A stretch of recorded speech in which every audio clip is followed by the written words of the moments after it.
Night falls over a capital that never truly sleeps. Parliament lights stay on. Trading floors glow. And somewhere inside a treasury building, a spreadsheet updates in real time, new bonds issued. Old bonds refinanced, interest rolled forward like waves that never reach shore. Outside, the city looks solid. Inside the numbers, the empire is balanced on something fragile. Belief. Because here's the paradox that haunts every great power at its peak. The stronger an empire becomes, the easier it is to borrow. And the easier it is to borrow, the more it's tempted to replace hard choices with cheap promises. Debt doesn't break empires when they're weak. Debt breaks empires when they're confident, when everyone assumes the math will always work out. For most of human history, power was measured in land, soldiers, and metal you could touch. Kings raised armies with coin pulled from mines and taxes collected at the edge of a sword. If the money ran out, the war ended. If the harvest failed, the state starved. Limits were brutal, but they were real. Then a quieter revolution arrived, one that reshaped power more than any battlefield victory. In 1694, England was fighting France and running out of gold. Instead of shrinking or surrendering, it invented a workaround, a permanent, institutionalized promise. The Bank of England was created to raise funds for war, transforming government debt into something stable, standardized, and tradable. The state could now spend money it didn't yet have, and creditors could treat that promise like an asset. The battlefield didn't disappear. It moved into the balance sheet. That invention became the hidden engine of modern empires. Bonds turned future taxes into present firepower. They made wars longer, states larger, and governments more complex. Debt also did something psychologically dangerous. It made collapse feel optional. You could delay pain, you could refinance the reckoning, and for a long time, it worked. But debt has a personality. It is polite when confidence is high, and ruthless when confidence breaks. It doesn't demand repayment on a schedule of morality. It demands it on a schedule of trust. History leaves a trail of empires that learned this the hard way. Habsburg Spain, intoxicated by silver from the Americas, built a global military machine and still repeatedly ran out of cash. The crown borrowed heavily to fund wars, then defaulted again and again, not because Spain lacked wealth, but because its obligations outpaced its ability to convert that wealth into steady, reliable revenue. On the map, the empire looked unstoppable. On the ledger, it was a recurring emergency. And when an empire's debt becomes routine, something else becomes routine too. Denial. Leaders stop speaking in terms of limits and start speaking in terms of management. They treat the debt like weather, unpleasant, but permanent. They promise that growth will handle it, that innovation will outrun it, that tomorrow will always be bigger than today. France discovered what happens when tomorrow doesn't arrive fast enough. By the late 18th century, the French state was drowning in obligations after decades of war and royal spending. When the revolution broke the old tax system, the government reached for a solution that felt clean. Assignats, first issued as bonds backed by confiscated lands, then increasingly used as currency early on. It worked. It created liquidity. It stabilized the transition. It made the impossible feel possible. But the moment the printing press becomes the substitute for discipline, trust begins to leak. People don't panic at first. They adapt. They spend faster. They hoard harder assets. They demand higher wages. Prices rise. And then one day, the public stops believing the paper is worth what the government says it is. The currency collapses. Not because the ink is weak, but because belief is. That is the first major lesson of debt-driven empires. Money is not metal. It is a story. And the story only holds as long as people agree to repeat it. Then came the 20th century, when debt evolved from a tool of kings into the bloodstream of modern states. World War I turned entire economies into war machines, financed through borrowing at unprecedented scale. World War II did the same, but even larger. When the smoke cleared, the United States emerged as the world's anchor, its factories intact, its currency dominant, its debt high but manageable. In 1946, federal debt reached roughly 119% of GDP, a level that would later terrify politicians in peacetime. But the post-war boom, productivity growth, and a young expanding population allowed the U.S. to grow into its obligations. This is the part many people misunderstand. High debt does not automatically mean collapse. Sometimes it's a bridge, if it carries you into an era of higher productivity. Sometimes it's a trap, it carries you into stagnation. Debt becomes fatal when the math stops working. And the math is simple in theory, even if it's brutal in practice. The state's debt is sustainable if the economy grows faster than the interest burden, and if the government can reliably collect revenue without tearing society apart. If growth slows, if interest rates rise, or if political cohesion fractures, debt begins to behave less like a tool and more like gravity. In the modern world, the gravity is enormous. As of January 21st, 2026, total gross U.S. federal debt sits around $38, 47 trillion.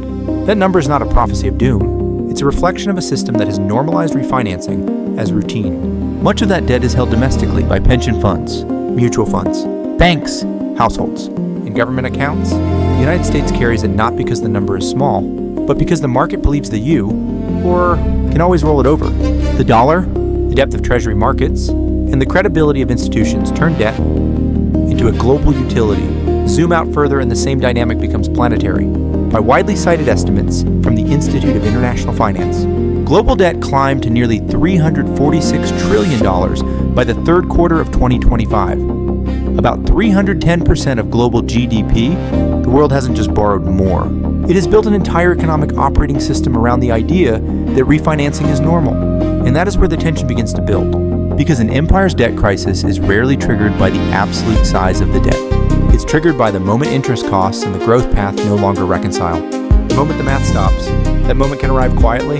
Sometimes it begins with a war that drags longer than expected, funded by bonds that were supposed to be temporary. Sometimes it begins with demographics, an aging population that shrinks the tax base while expanding obligations.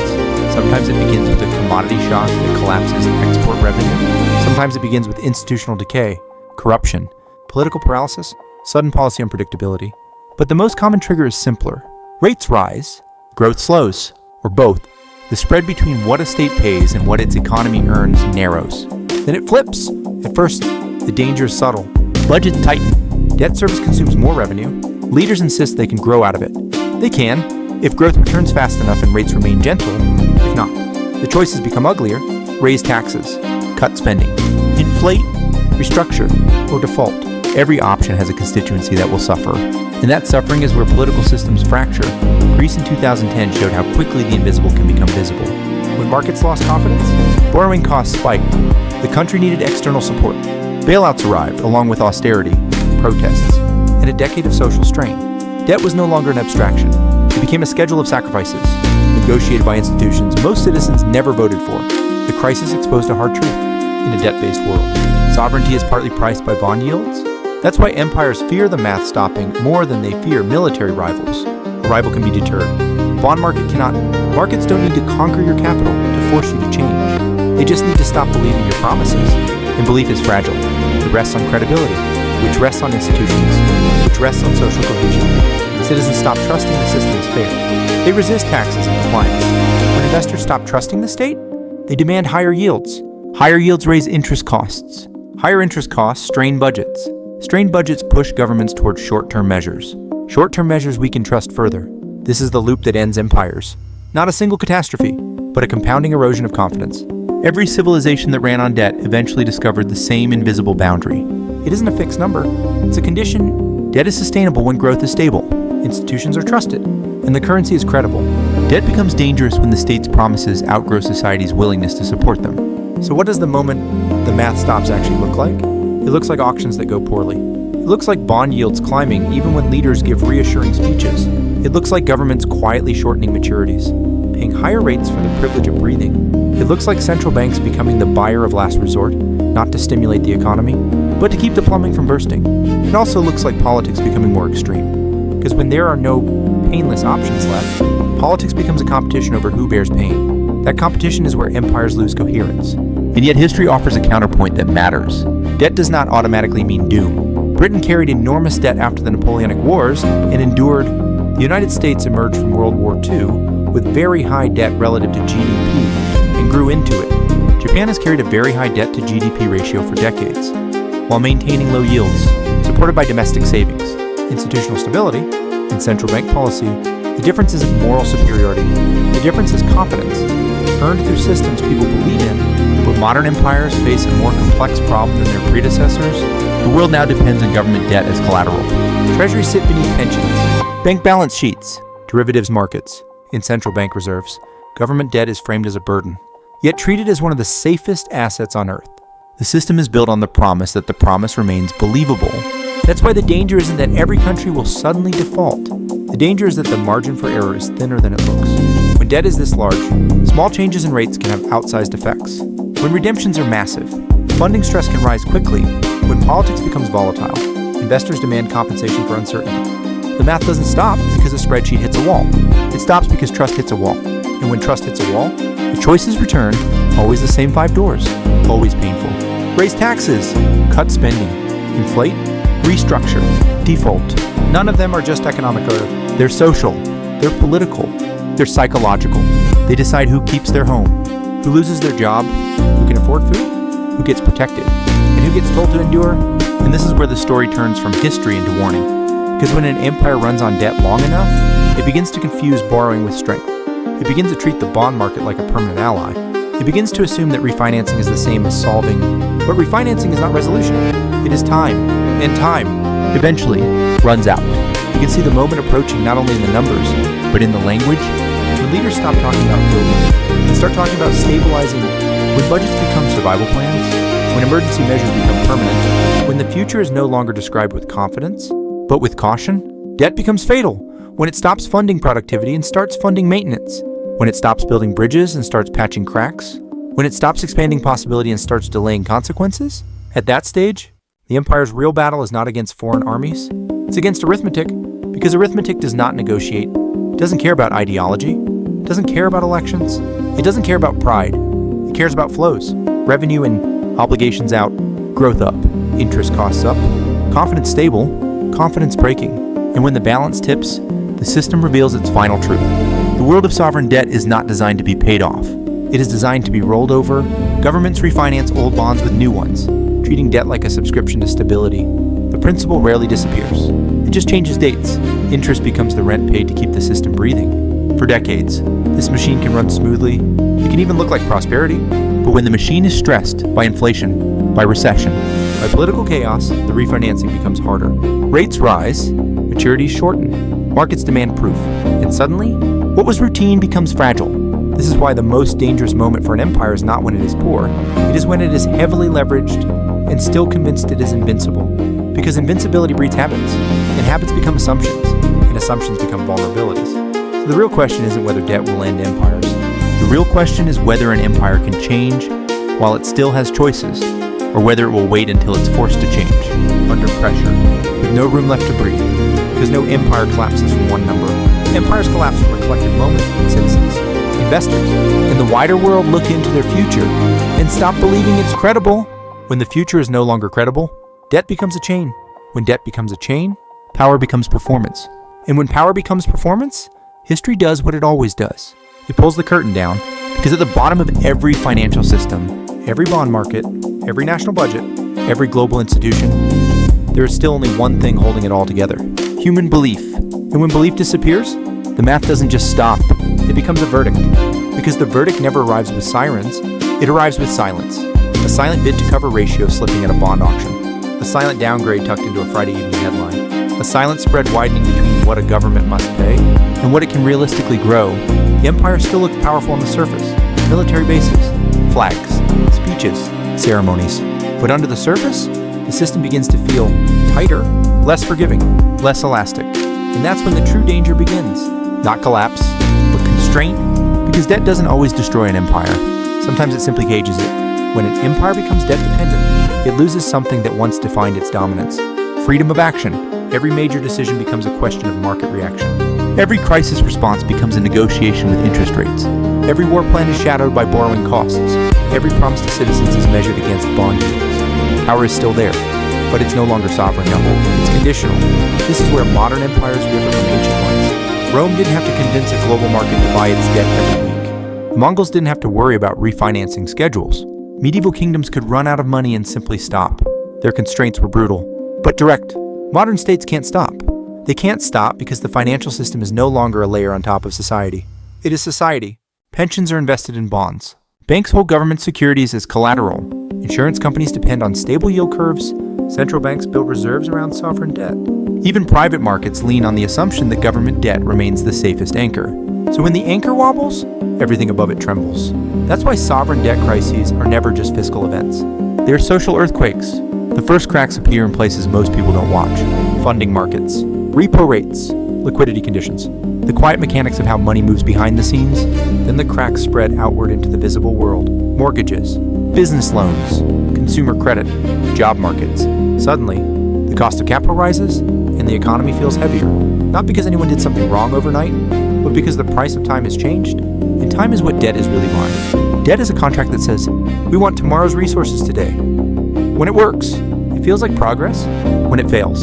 It feels like theft from the future. And the more a system depends on debt, the more it becomes addicted to the conditions that make debt cheap. Low rates, stable inflation, high confidence, and political coherence. Remove any one of those, and the entire machine begins to shake. That's why the modern story of debt is inseparable from central banks. In earlier centuries, a ruler could debase coinage and pray no one noticed. Today, the tools are more sophisticated, but the logic is familiar. Central banks buy bonds, inject liquidity, manage rates, and attempt to guide expectations. They don't just respond to crises. They shape the environment in which debt remains survivable, but central banks are not gods. They are constrained by physics too. If they keep rates too low for too long, they risk inflation, asset bubbles, and misallocated capital. If they raise rates too aggressively, they risk recession, unemployment, and debt stress. If they rescue markets too often, they create moral hazard, teaching the system that risk will always be absorbed. If they refuse to rescue markets, they risk financial collapse. It is a balancing act with no perfect outcome, only trade-offs. And trade-offs are where the human stakes live, because every time the math stops working at the national level, the cost is paid at the personal level. Debt crises are not abstract. They show up as layoffs, as rent spikes, as shrinking savings, as underfunded hospitals, as schools cutting staff, as young people delaying families because the future feels expensive, as older people fearing retirement because stability feels rented, not owned. This is how debt becomes political, not through ideology, but through exhaustion. A society can tolerate sacrifice when it believes the sacrifice is fair, temporary, and meaningful, but when sacrifice becomes permanent and fairness feels selective, people stop cooperating, they stop trusting, they stop consenting. And when consent weakens, debt becomes harder to service, because the state's greatest asset is not its military or its currency, it's its legitimacy. This is the part most spreadsheets cannot capture. Empires are not destroyed by arithmetic alone. They are destroyed when arithmetic collides with psychology. Because markets run on confidence, and confidence runs on stories. A story about competence, a story about stability, a story about a future worth investing in. When that story breaks, everything else follows.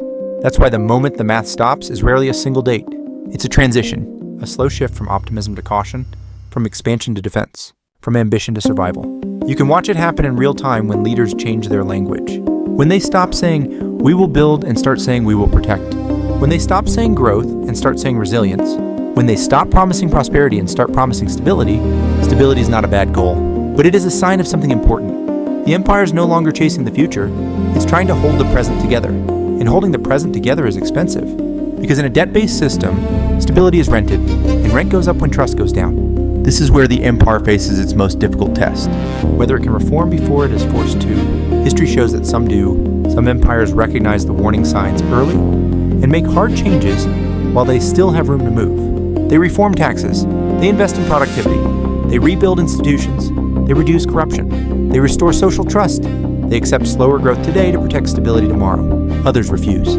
They choose comfort over correction. They choose politics over policy. They choose short-term survival over long-term health.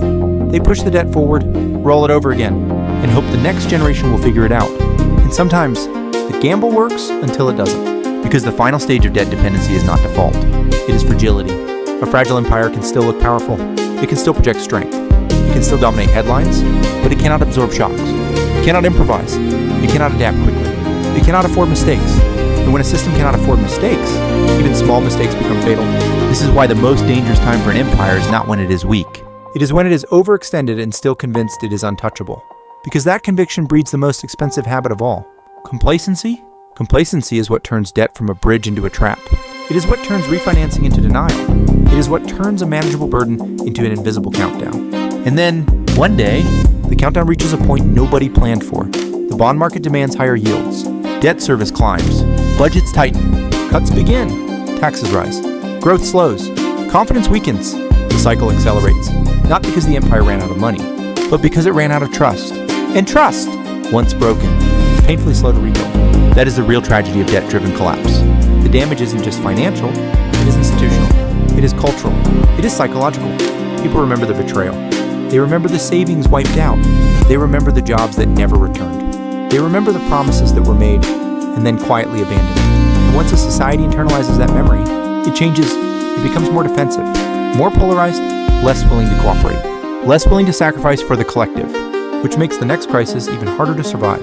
So where does that leave us now? In a world where debt is everywhere, and yet the system still functions. In a world where the you F. Dollar remains dominant, and yet confidence is constantly tested.